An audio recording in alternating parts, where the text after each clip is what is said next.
Falsa sensação de progresso. É isso que acontece quando você começa a acumular diversas experiências e diversas atividades na sua rotina que não fazem sentido com o seu objetivo profissional e não estão de fato te capacitando para aquilo que você quer conquistar. Mas você, por ter a rotina cheia, por ter os seus dias cheios de atividades, atordoados, sem tempo para nada, acaba acreditando que está no caminho certo, simplesmente porque o seu Google Agenda está cheio de quadradinhos ali. Não é verdade?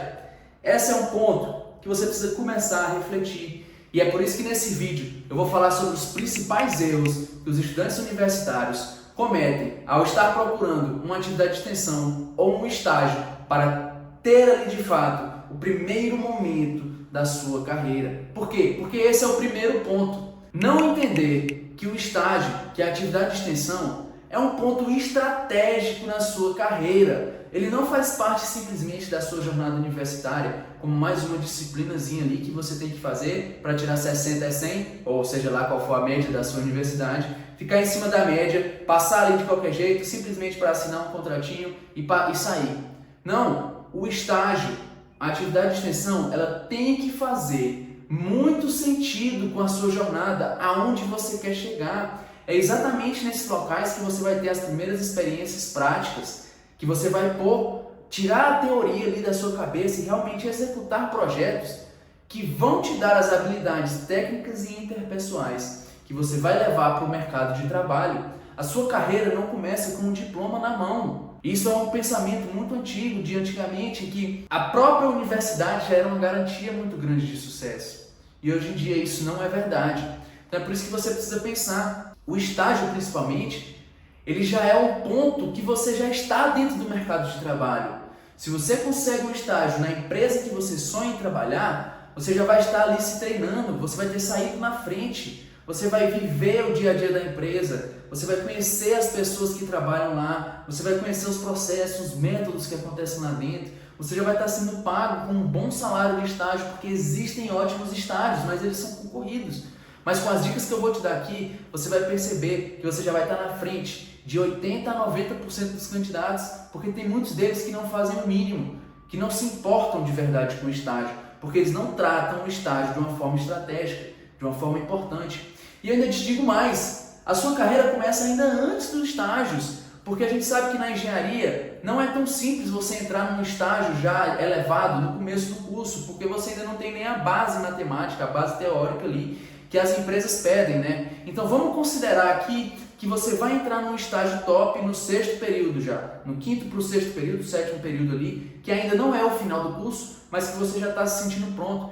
Então você tem pelo menos de 2 a 3 anos para você se preparar dentro da universidade, com as oportunidades que ela te dá, e depois levar isso para o mercado de trabalho de uma forma muito estratégica. E eu ainda digo mais, antigamente você ainda precisava ir para os lugares para fazer os estágios. Você acabava não podendo fazer disciplinas caso a universidade não fosse numa cidade que tem uma tradição dentro do mercado, que é o caso aqui de Uberlândia. Nós temos poucas empresas do mercado aeronáutico aqui, por exemplo. Mas hoje em dia, com o EAD, com o trabalho à distância, home office, você consegue fazer estágios sensacionais, estando na cidade e ainda conseguindo fazer disciplinas. Então tudo só vai depender da forma com que você se preparar, da forma com que você encarar esse desafio. E é por isso que é fundamental que você entenda que o estágio ele é estratégico na sua carreira e que as atividades de extensão são um passo estratégico para o estágio, ou seja, é uma escada de evolução. E você precisa começar a pensar que a mentalidade correta é você imaginar aonde você quer chegar, porque sabendo isso, tendo esse autoconhecimento, e não precisa sonhar pequeno, pode sonhar grande, é o mira lá, é o foco, né? Trabalhar na Fórmula 1, trabalhar na Airbus, trabalhar na Embraer, trabalhar em grandes empresas automobilísticas, trabalhar em grandes construtoras, independente da engenharia que você faz, trabalhar em grandes empresas químicas, trabalhar com grandes empresas elétricas, né, ou de telecomunicações. Entenda onde que é o seu foco, entenda quais carreiras você quer seguir. Você quer seguir mais uma área de gestão, né, de controle de equipes, que pede muito mais soft skills, comunicação, trabalho em grupo, organização de tarefas, gestão de tempo, ou você quer ser o especialista do especialista do especialista, você quer ser um engenheiro, alguém que mexe sempre com projetos, que está sempre envolvido com a inovação, com novos pensamentos ali, novos produtos. Isso esse autoconhecimento, essa vontade, essa coisa que mexe com você, que te motiva todos os dias, que te fez entrar na engenharia, deve ser um motivador muito grande de qual estágio você vai conseguir, de qual estágio você vai buscar, e depois um motivador muito grande de qual atividade de extensão você precisa priorizar, onde que deve estar o seu foco, porque todas as opções são interessantes, tudo é muito bonito. A universidade ela tem várias formas de te desenvolver que são boas e que tem sim um papel importante na sociedade. Mas você precisa entender que às vezes o PET, por mais que ele seja muito bom, ele não faz sentido para você que quer seguir uma carreira de engenheiro, projetista.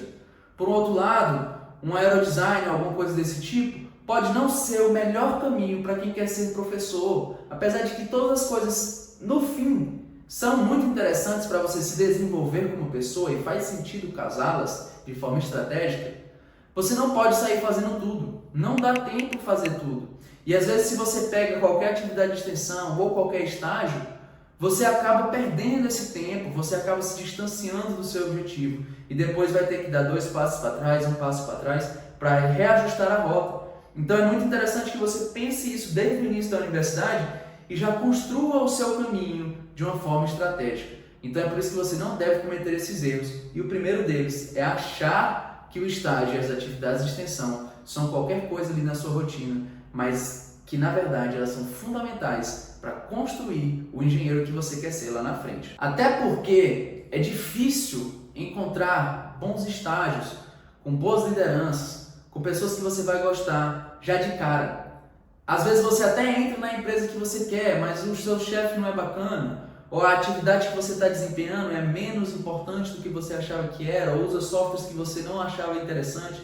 Então é até legal que você tenha tempo também de trocar, de poder fazer essa escolha. Se você já pega um estágio lá no último período, já na hora de se formar, já próximo de ser jubilado ali, às vezes você vai ter que realmente aceitar qualquer coisa, porque você não se planejou, você não se preparou ali atrás. Então é muito importante entender que o tempo está passando e a sua carreira, a sua jornada profissional, universitária, ou seja lá o que for, já começou.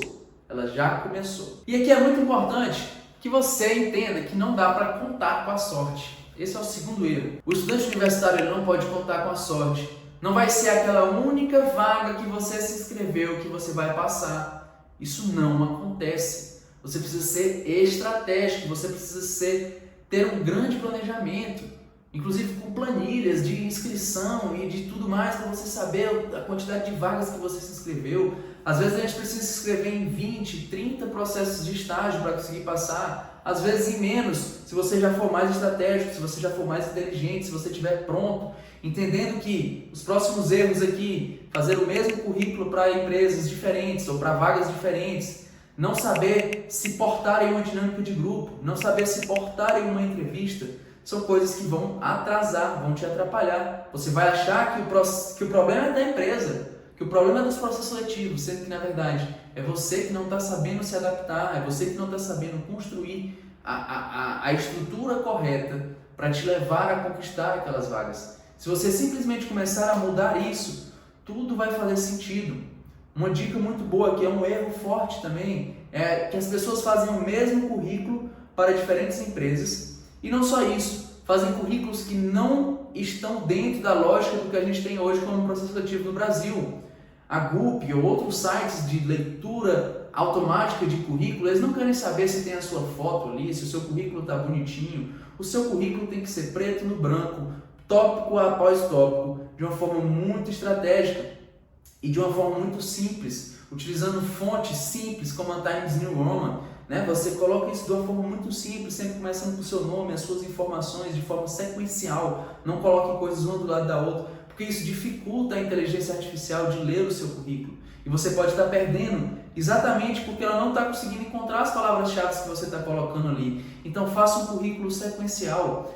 E quando for uma vaga de indicação direta, que você vai conversar com a pessoa, ou que você tem acesso a essa pessoa, aí sim, faça um currículo mais elaborado, com cores, com emblemas de empresas, com a sua foto, com o seu nome bem estruturado, faça em 2 colunas, enriqueça ele de informações, porque você vai entregar esse currículo direto para a pessoa, e aí sim vai ter esse contato visual, que pode fazer muita diferença. e sempre adapte o seu currículo a diferentes oportunidades, a diferentes vagas. Uma vaga que é de professor, é de mestrado, ela vai se importar muito mais com onde você estudou do que com as coisas que você fez, enquanto que para entrar no mercado de trabalho é muito mais importante os projetos que você realizou do que de fato ali onde você se formou. É claro que faz uma diferença, mas o seu diferencial, o que vai te destacar em relação aos outros, é o que você fez ao longo desse percurso. Sempre tenha uma linha ali para o seu objetivo e seja muito claro e conciso, mas sempre troque ela para diferentes vagas. Pode ser inclusive o título da vaga, né?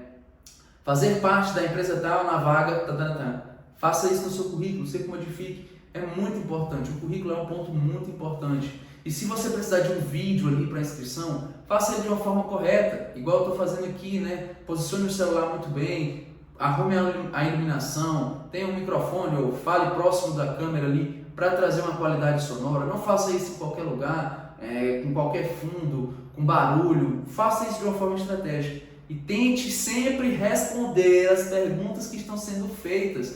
Muitas pessoas perdem o processo seletivo nessas primeiras etapas simplesmente por não fazer o que está sendo pedido, ou por fazer um vídeo com mais tempo do que foi permitido, ou por simplesmente ter 2, 3 perguntas e a pessoa responder só uma ou não responder nenhuma, ficar só falando de si mesmo.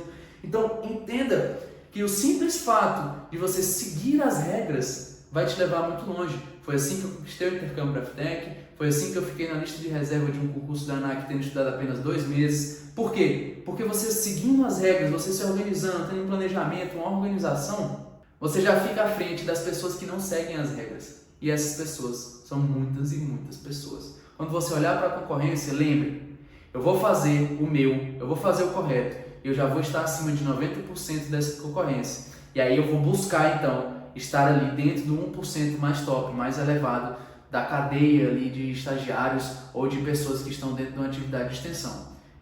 A sua diferenciação vai acontecer dentro de uma concorrência muito menor do que o que você imagina que existe. Quando a gente trata de dinâmica de grupo, aqui tem 2 erros que podem parecer contraditórios, mas não são. O primeiro deles é não se expor na dinâmica.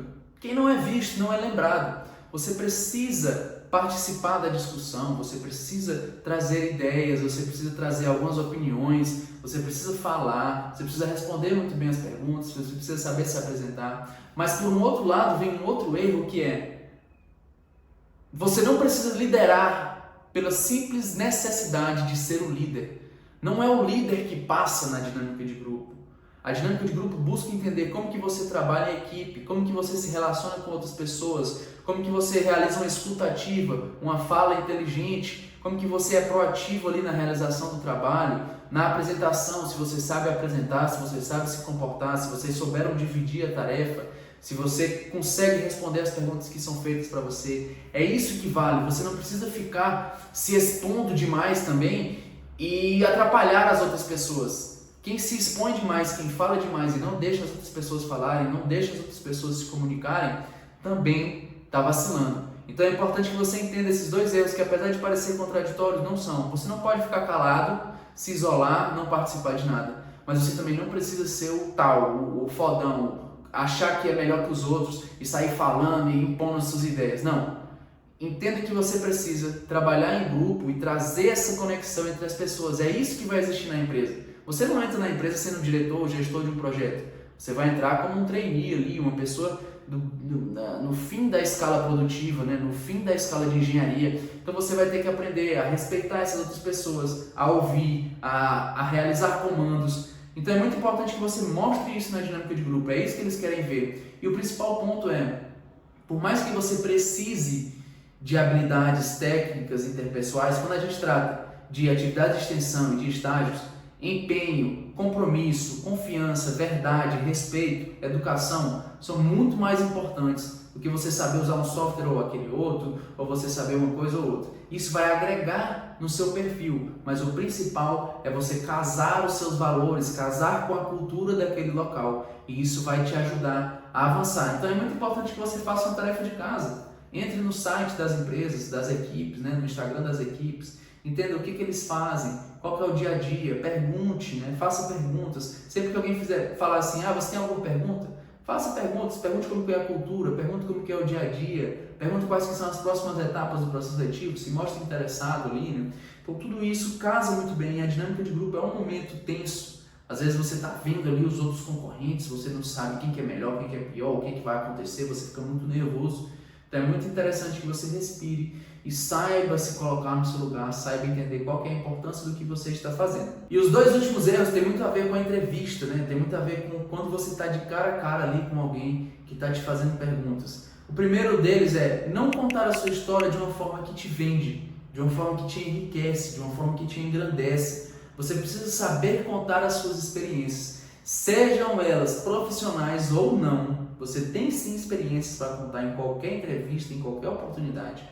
Você tem que saber simplesmente se vender, você tem que encontrar histórias, momentos na sua jornada que mostrem o seu caráter, que mostrem os seus valores, que mostrem como você superou um desafio, que mostrem como que você lida com o trabalho em equipe, com prazos apertados, com cobranças, entender um pouco do que você viveu nessas outras experiências. É alguma coisa na igreja? É alguma coisa com esportes? É alguma coisa em alguma atividade de extensão? É alguma coisa em outro estágio que você já fez? Independente de como essa pergunta for feita, se ela se relacionar com experiências, busque sempre responder e busque fazer um jogo de vai e vem com o entrevistador. Não fique ali com respostas secas, sem levar nenhum conteúdo. Se é uma pergunta que a pessoa te fez, que você não tem uma resposta, que você não está pronto ali para aquela resposta, mesmo assim, não seja seco. Não diga um sim ou não sei. Não fique só nisso. Traga uma roupagem para direcionar a próxima pergunta do entrevistador, para levar aquele entrevistador para algum ponto, para fazer alguma conexão. Ah, não, mas em tal local, sim. Ah, aqui não, mas ali sim. Isso eu ainda não fiz, mas eu penso que possa ser assim. Entenda que você está numa conversa, não é um interrogatório, é uma troca entre você e o entrevistador, então seja muito esperto. E o último erro é responder todas as perguntas somente com o que vem na sua cabeça. Isso é um grande erro, porque a gente tem sim perguntas base de entrevista, perguntas base de tudo que você já sabe ali, que pode vir perguntas sobre quais são suas principais qualidades e onde que você vê isso, algum defeito e quando que você percebeu que isso te atrapalhou, alguma experiência que você já realizou, como que você resolveria tal problema aqui dentro da empresa, quais valores da empresa que mais se conectam com você, o que você acredita que na cultura faz sentido, por que você quer entrar ali, o que você vai agregar, como que isso agrega na sua jornada. Essas perguntas são básicas de entrevista, de processo seletivo, que você já tem que ter em mente. Em algum momento elas podem aparecer, elas podem acontecer. Você precisa saber as suas qualidades, os seus valores, como que eles se conectam com a empresa. Isso é dever de casa, isso é básico de uma entrevista. Então esteja sempre atento a esses pontos, porque esses são erros que, se você simplesmente não cometer eles, você já vai estar à frente aí, já vai estar no 1% de top candidatos de qualquer oportunidade. E entenda que o estágio é tão estratégico pelo simples fato de que ele é o ponto mais fácil de você entrar numa empresa. É onde existe a menor barreira de entrada. As empresas sabem que você ainda está na graduação, que você ainda está estudando ali, por mais que você já possa estar até pronto, mas elas sabem que por você não ter se formado ainda, elas não podem cobrar tanto de você como elas podem cobrar para um engenheiro júnior, para alguém que está tentando entrar no mercado, com um início de carreira direto, já com um diploma na mão. E esse pode ser um dos grandes erros, é você se formar sem ter uma oportunidade em vista, sem já ter algo certo ali. Se você simplesmente pegar o diploma por pegar e não ter aonde ir, você pode demorar meses, anos para conseguir de fato uma oportunidade correta, uma oportunidade dentro daquilo que você está. Então o estágio é muito importante e as atividades de extensão podem te levar para os melhores estágios. Então, se você quer saber mais sobre atividades de extensão e o que eu faria na universidade, eu vou deixar um vídeo aqui nesse card para você pensar e refletir um pouco mais, melhorar um pouco mais a sua mentalidade. Se você quer demonstrar para a sociedade o seu compromisso com a sua jornada, o link da loja do Engenheiro do Futuro está aqui embaixo na descrição desse vídeo. Veja nossas estampas. Se você gosta de engenharia aeronáutica, engenharia mecânica, se você gosta de falar francês, inglês, a gente tem várias opções de camisetas lá que vão fazer sentido sim para você trazer esse pertencimento, essa comunidade em relação ao fato de que você quer ser um engenheiro do futuro. E eu vou pedir, claro, que se você gostou desse vídeo, não esqueça de curti-lo, para mostrar para o YouTube, mostrar para mim que esse conteúdo é enriquecedor, que ele está te ajudando. Se inscreva no canal, aqui em algum momento também vai aparecer uma bola aqui, e assista os nossos outros vídeos da playlist Engenheiro do Futuro para você ir avançando e ganhando tempo em relação à construção da sua mentalidade. Vou deixar aqui a playlist. E se você quer ir além, quer conversar direto comigo, quer ter acesso à comunidade do Engenheiro do Futuro, eu vou deixar aqui embaixo o link para a formação Engenheiro do Futuro, onde você vai de fato ter acesso ao passo a passo de como transformar a sua jornada universitária. Te vejo lá!